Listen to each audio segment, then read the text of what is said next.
Welcome back, everybody, to another deep dive.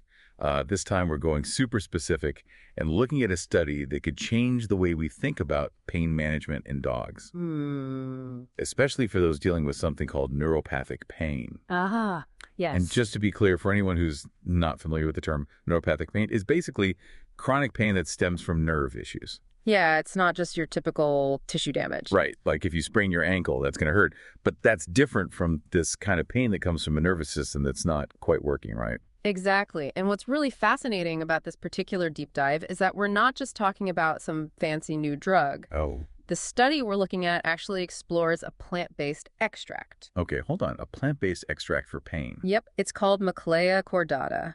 And they're looking at it as a potential alternative to all those traditional medications we usually reach for. Wow. So we're talking about like bridging ancient wisdom with modern veterinary science. You got it. I love it. Okay, so this plant extract, it's being studied for pain management in dogs, specifically those dealing with neuropathic pain.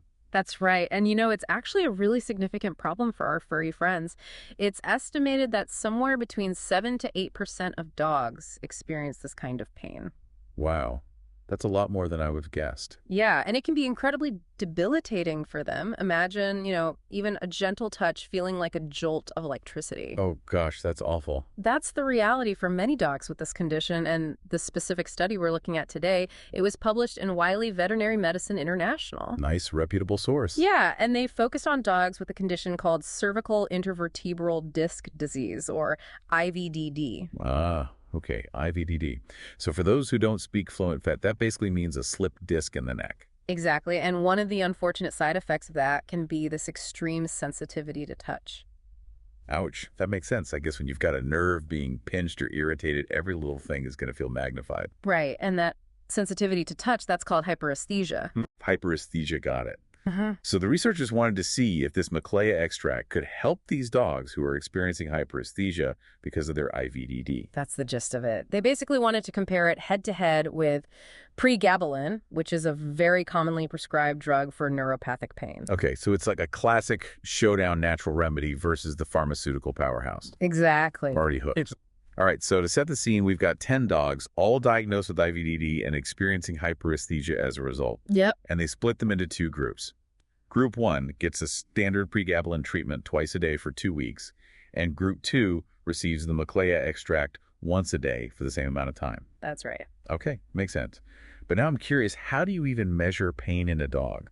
That's the million-dollar question. Right, like they can't exactly fill out a pain scale or tell you where it hurts. Exactly, but that's where things get really clever. The researchers use a tool called the von Frey aesthesiometer, or VFA for short. The VFA. Okay, I'm intrigued. It's basically this device with these filaments of different thicknesses. Like little pokey things? Kind of. They press these filaments against the dog's skin to see how much pressure it takes to get a response. Like a flinch or something. Exactly, a flinch, a withdrawal. Any indication that the dog is feeling that pressure, and the less pressure it takes, the more sensitive the area. Makes sense. So basically, the more sensitive the area, the more pain the dog is likely experiencing. Precisely. It's like a super sensitive tickle test for pain. I love that image. Yeah. Okay, so what happened? Did either treatment work?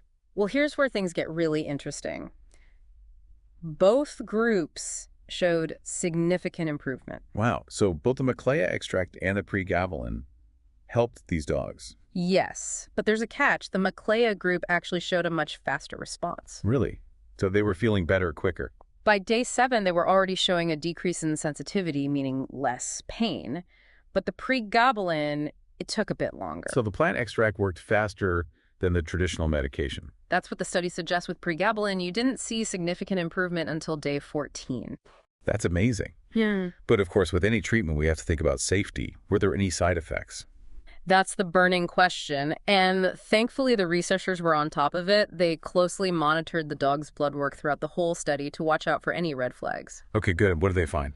The good news is both treatments were deemed safe, at least in the short term. No significant changes in any of those key blood parameters. Well, there was one little thing, a slight increase in serum creatinine levels in some of the dogs who were on pregabalin. And that's a concern because... Wow, elevated creatinine can be kind of an early warning sign that there might be some kidney issues going on. Ah, okay. Now, the increases they saw were still within what's considered the normal range, but, it does raise a little bit of a flag. Yeah, especially if you're thinking about long-term use. Exactly. Particularly for dogs who might already have some underlying kidney problems, you'd want to be extra cautious. But the good news is no such issue with the Macleaya group. Well, that's good to hear. Yeah. So it seems like, at least from this initial study, that the plant extract has a pretty good track record when it comes to safety. So far, so good. So tell me more about this wonder plant. What exactly is Macleaya cordata, and how does it actually work to relieve pain? Okay, so Macleaya cordata, it's a traditional Chinese herb been used for centuries. Wow, centuries. Yeah, for all sorts of medicinal purposes. But the real star of the show here is a compound called protopine. Protopine. Okay. That sounds very sci-fi. Right. It's like something straight out of a superhero movie. It does. But this protopine, it's a potent alkaloid, and research suggests that it interacts with a bunch of different systems in the body to provide pain relief. Okay. So how does it actually work? Well, there are three main ways they think it's doing its thing: opioid receptors, calcium channels, and alpha receptors. Okay, break those down for me one by one. Opioid receptors, those are the ones that are involved with like the really strong painkillers, right? Like morphine. And protopine, it seems to be able to bind to specific opioid receptors, which essentially mimics the effects of those strong painkillers. So it's like the body's natural pain control system, but with a little boost from this plant. That's a good way to put it. Okay, what about calcium channels?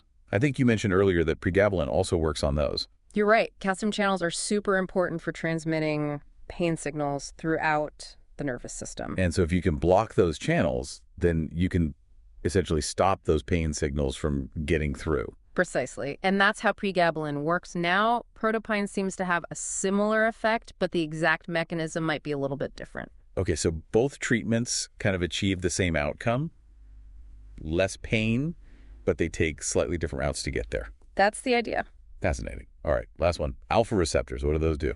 So alpha receptors, they're found all over the body, and they're involved in a bunch of different functions like regulating blood pressure, and you guessed it, pain perception.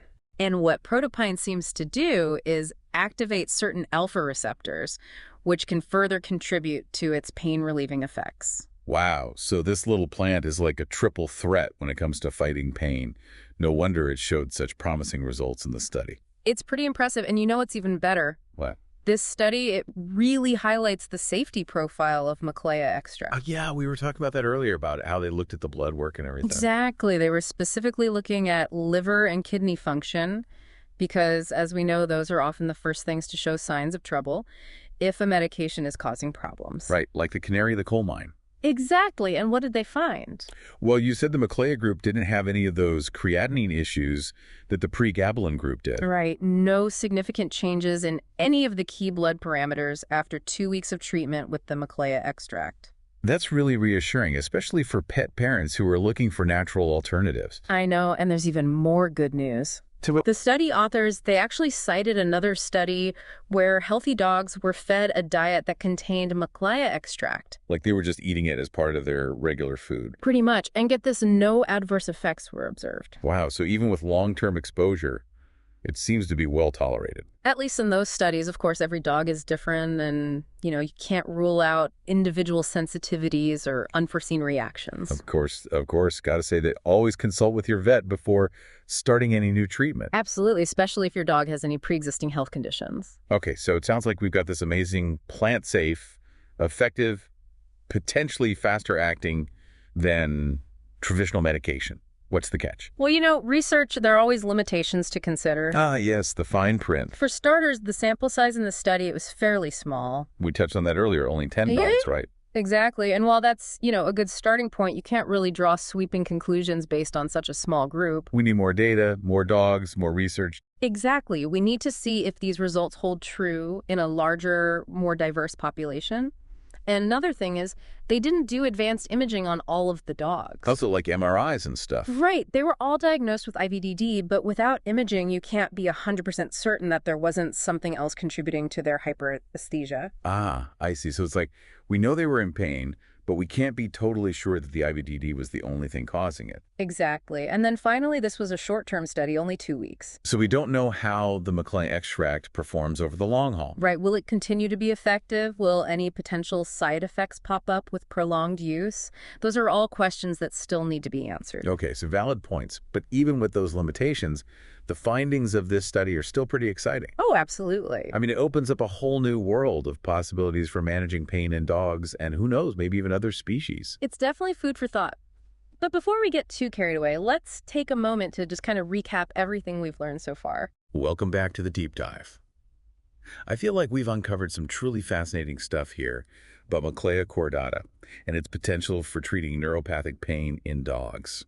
Yeah, it's definitely making us rethink things a bit. Totally. For a long time, we've been so reliant on those pharmaceutical drugs to manage pain. And while they definitely have their place, they also come with a whole bunch of potential side effects. But this study, it suggests that there might be gentler, more natural alternatives out there, especially for those dogs who need long-term pain management. It's like we're taking the best of both worlds, ancient wisdom meeting modern science. Exactly. And it's not just about finding new treatments. It's about expanding our whole understanding of how pain works and looking at it from a more holistic perspective. Absolutely. The study focused on dogs with that IVDD-induced hyperesthesia, but I can't help but wonder about the potential applications for other types of pain. Yeah. Even other species. It's so exciting to think about. Like, could this extract also be effective for dogs with osteoarthritis or cats with diabetic neuropathy? All great questions, and that's what's so cool about research like this. It opens up a whole new world of possibilities. It pushes us to think outside the box and really explore all the options. Exactly. And who knows, maybe this could even have implications for humans dealing with chronic pain. That's a thought, isn't it? It's incredible. We might have stumbled upon a treasure trove of potential solutions for pain management, not just for our furry friends, but for everyone. It really highlights how important it is to keep an open mind and consider all the different approaches out there. Absolutely. And to never underestimate the power of nature. Well said. So to wrap things up for our listeners today, we've learned about this incredible plant, Macleaya cordata, and its potential to really change the way we think about and manage pain in dogs. And while we definitely need more research to confirm these findings and explore its full potential, For sure. this study gives us a real reason to be optimistic about the future of pain management. I think we're moving towards a more holistic, personalized, and maybe even a more natural approach. I love that, and I couldn't agree more. This has been such an enlightening deep dive. It really has. And a huge thanks to you for sharing your expertise with us and taking us on this journey into the world of Macleaya extract. My pleasure. And to all our listeners out there from Vet NeuroJar, keep those minds-inspired hearts light and tails wagging.